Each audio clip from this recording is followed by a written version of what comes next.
అలాగే 27,000 రావడం జరుగుతుంది. అంటే రోజుకి 300 చొప్పున 90 రోజులకి 27,000 రావడం జరుగుతుంది. అలాగే బాత్రూమ్కి 12,000 ఇస్తారు. ఇప్పుడు ఇంద్రమ్మ కాలనీలో ఉన్న వాళ్ళందరూ బాత్రూమ్కి అడుగుతున్నారు, వాళ్ళైతే వేరే స్కీమ్లో పెట్టుకోవాలి. ఇప్పుడు వచ్చి ఇల్లు అన్నట్లకి కూడా మనకి ఈ హౌసింగ్ దాంట్లోనే బాత్రూమ్ కూడా, ఆ బాత్రూమ్ కూడా మన హౌసింగ్ దాంట్లోనే నిర్మించుకోవాలన్నమాట. వేరే స్కీమ్లో ఇవ్వడం జరగదు. అది ఇంకోటి ఏంటంటే మీరు ఇల్లులు కావాలని పెట్టుకుంటున్నారు, ఇల్లులు అయితే మాత్రం ఎవరో కట్టుకోవట్లేదు. ఇల్లు నాకు ఇల్లు కావాలి, ఇల్లు వచ్చినప్పుడు మాత్రం ఇల్లు కావాలని అడుగుతున్నారు. ఇల్లు వచ్చే సమయానికి మేము ఎప్పుడైనా మీటింగ్ పెడితే జనాలు కూడా ఎవరు రారు. మేము పోనీ మీ దగ్గరికి ఎక్కడికి వచ్చి మీ పని ఉందని మీరు వెళ్ళిపోతూ ఉంటారు.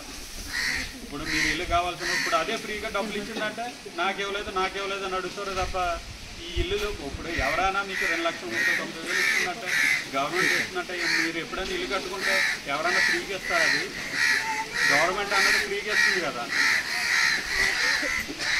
ఫ్రీగా ఇచ్చిందని కూడా మీరు సద్వినియోగం చేసుకోకపోతే ఎందుకమ్మా? అన్ని పంచాయతీల్లోనే గ్రౌండింగ్ అవుతున్నాయి. ఇక్కడ ఈ తంటకొండ పంచాయతీలోనే ఇదివరకు మనకి ఇల్లులు వస్తే గవగవ కట్టేవారు.